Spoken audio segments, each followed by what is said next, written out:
JuJu Watkins' absence from March Madness hurts USC and pains women's basketball. The boos rang on Mississippi State's players every time they brought the ball up the court. They continued into halftime as the Bulldogs cheerleaders took the stage. Then when Mississippi State came back out of the locker room, and when one of them tangled with Rayah Marshall in the postgame handshake line. The blame didn't lie with them, but the USC fans needed somewhere to direct their anger. It was overwhelming. How could it not be? The air had been sucked out of the building, their greatest fear materializing in front of them. The hopes of the best team most of them could remember in their lifetimes crumpled in an instant. In the most wide-open women's NCAA tournament in recent memory, the Trojans had their best chance of getting back to the Final Four for the first time in 4 years and even capturing their third national title in program history.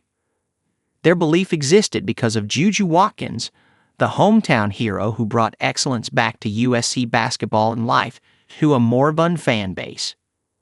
As Watkins fell to the floor Monday night and her screams echoed in the arena, all that was left was pain.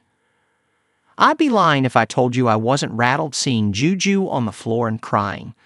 Coach Lindsay Gottlieb said, "I'm trying, obviously, my best to be what I need to be for the team, but internally, it's a lot." That feeling extended beyond the Gallon Center, beyond the Trojans' fan base, when news spread late Monday night that Watkins would miss the rest of the tournament with a knee injury that requires surgery. Watkins has energized basketball fans around the country.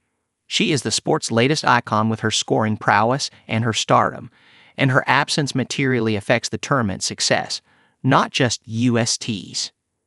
Watkins and the Trojans were supposed to be the capper to a dazzling second round, one that featured overtime barn burners between Kentucky and Kansas State, and then Maryland and Alabama.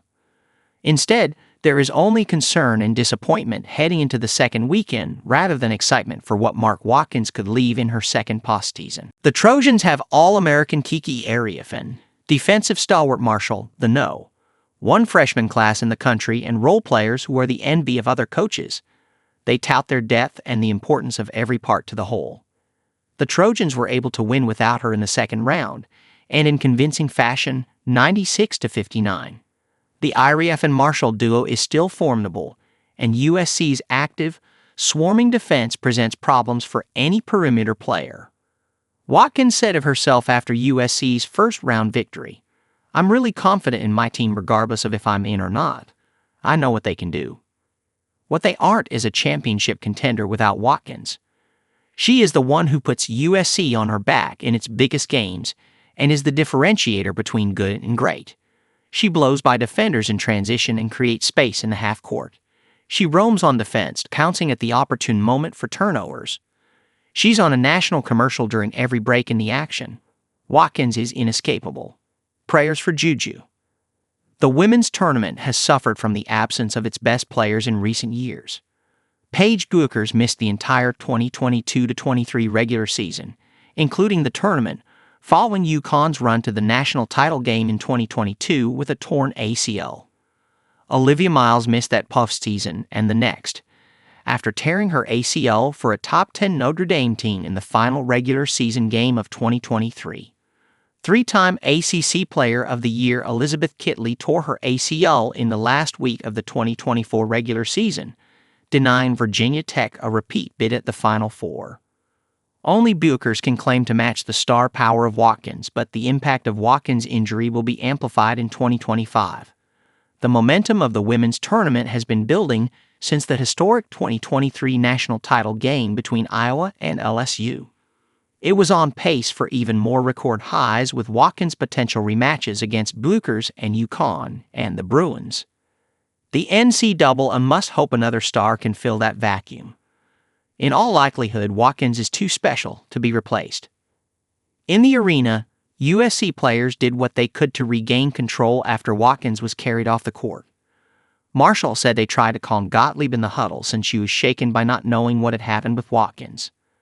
Ariafin was as enthusiastic as ever, raising Marshall in the air after she banked a three-pointer at the first quarter buzzer and dancing to distract her after Marshall had to be pulled away from a Bulldogs player on a held ball. She hyped the crowd up after an N1 in the third quarter. as she did last year in the second round for Stanford when her star teammate Cameron Brink fouled out. Rayah comfortably assumed the role of no. One option, finishing with 36 points and 9 rebounds. Once we lost Ju, she obviously has a high usage rate, does a lot for the team, so I think everybody else knew that we had to step up and come together, Talia von Oelhofen said. Kiki took her game to another level, knowing that we lost a huge piece on both ends of the floor, so her energy definitely helped us. The dominant victory wasn't enough to change the tenor of the locker room celebration or the lack thereof. Gottlieb said there's usually jumping and spraying water when a team gets to the Sweet 16. For USC on Monday, there were prayers for Watkins, but also some pride for what they had achieved without her and how they had rallied on their home court. You cannot tell me that the energy of that crowd and how angry they were with the other team and how much fired up they were for our team is so much about what JuJu has given to this arena, to this program, to this city, Gottlieb said. Watkins is 19 years old and has so much more to give to Los Angeles and women's basketball. To miss out on any amount of that is a waste.